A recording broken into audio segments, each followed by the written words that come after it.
Ayaw na mag-pump yung brake natin, guys. Oh.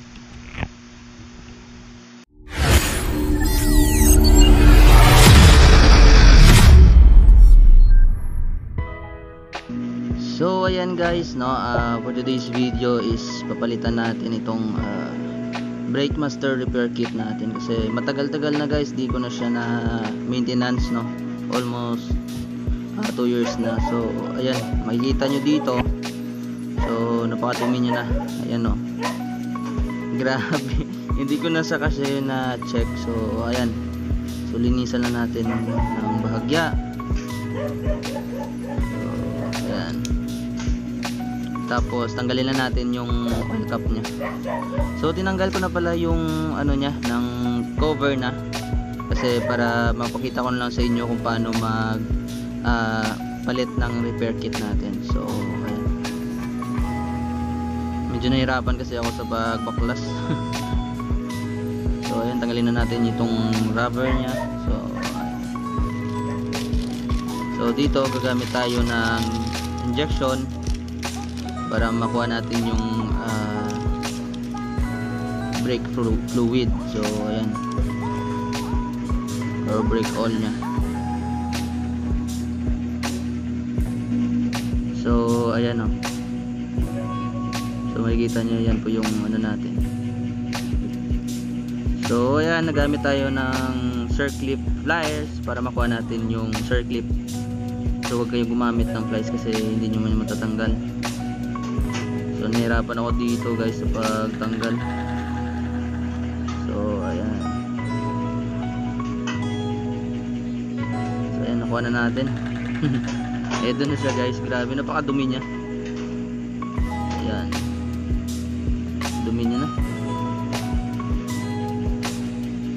So ayan, tapos gumamit kayo ng long nose na plier para matanggal nyo na yung nagpa-pump sa ano, ng hangin sa loob ng brake master natin. So ayan, hirap.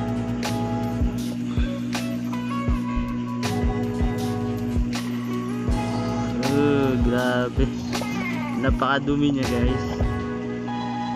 So ayan, oh, grabe yung dumi niya. So ayan, dito nalinisan ko na yung brake master natin, no. Deep clean ko talaga siya guys kasi para matanggal talaga yung ano niya, alikabok sa loob. So ayan, bumili na tayo ng bagong repair kit natin. So napakamura lang ito guys kasi tupalitan naman natin sa ano, susunod na original. So nabili ko lang ito sa halagang 50 pesos. So ayan, so ikabit na natin. So ito yung luma at saka yung bago. So ayan, oh, grabe talaga yung kaibahan niya guys. So yan, i-assemble na natin at saka ikabit na natin para tapos na. Ay, so ito na lang yung bagong ano, siguro yung gagamitin ko.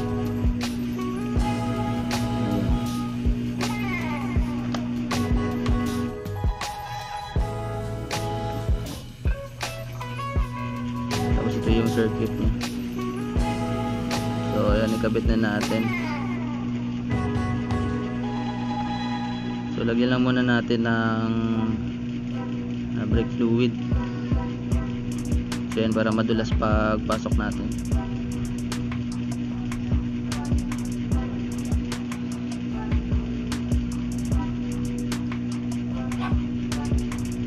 So ayan.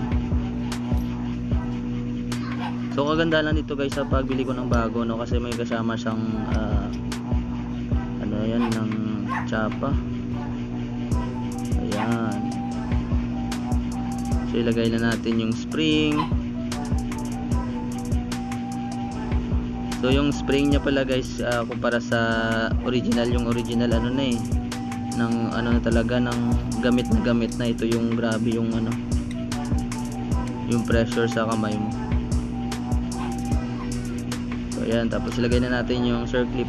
So napaka-simple lang siya guys, napaka-basic tutorial lang ito para sa mga DIY na pagpalit ng brake repair kit ng ano nila, brake master repair kit ng motor nila. So kasi guys, ano lang no, disclaimer lang no, hindi naman ako mekaniko, pero sinusubukan ko talaga maayos guys ng sarili ko para makatipid tayo. Kasi pag napaayos ka pa, kung kaya mo naman ipaayos mo pa, so dagdag gasto lang. So yan, pakahirap. Yan. So kapag may gamit ka talaga, mabilis mo maayos yung mga sira. So yan, higpitan na natin para hindi matanggal. Yan.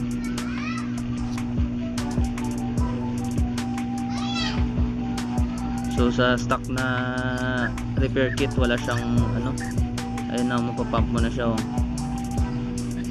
Diba? Ayos ah. So yan, ito yung sinasabi ko kanina na ano, na may kasama siyang ano, para hindi madaling masira yung circlip natin sa loob, pang tapal natin. So ayan, grabe, ayos na. Tapos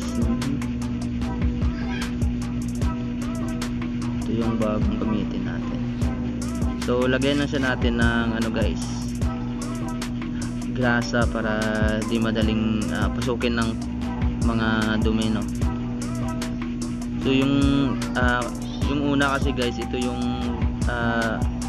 kaya mabilis masira yung una natin kasi di natin na maintenance ng grasa. So kaya pinasok ng dumi sa loob, saka nasira yung pump natin. So ayun, pasok na natin.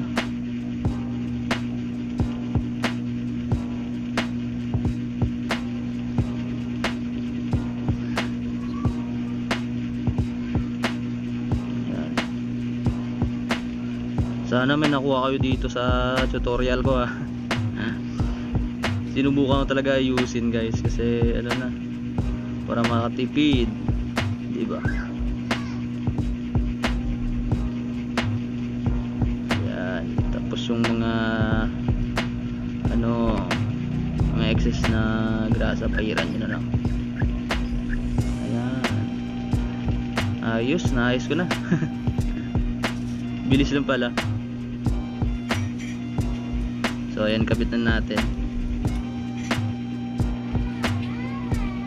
So ayan, dito naman ano natin, kunin natin yung tinakip natin sa ano, brake master cable, anong tawag dyan? Basta cable. So ayan, kunin na natin yung bolt na nilagyan ng cable natin. So ayan, ito yung tamang pag ano, pagkabit. So ayan, kabit na natin. So ito kasi nangyayari sa mga ano guys, nagpapalit ng ano nila, nag-aayos pala ng brake master nila. Kasi dito kailangan mo talagang higpitan ng pag ano dito, pag higpit ng bolt nya, kasi may tendency na yung hangin lalabas talaga siya at saka maglilik yung brake fluid.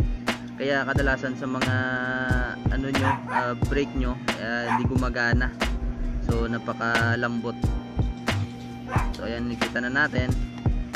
Tapos kabit naman natin itong ano natin, ano tawag dito,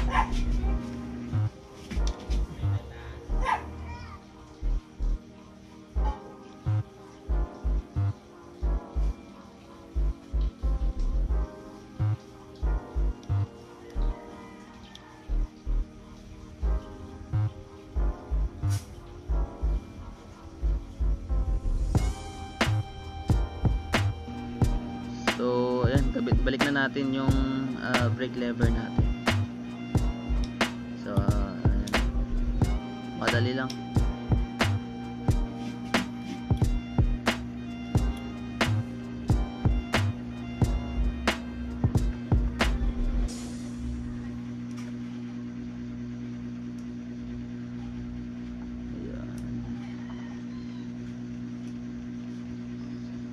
tropa.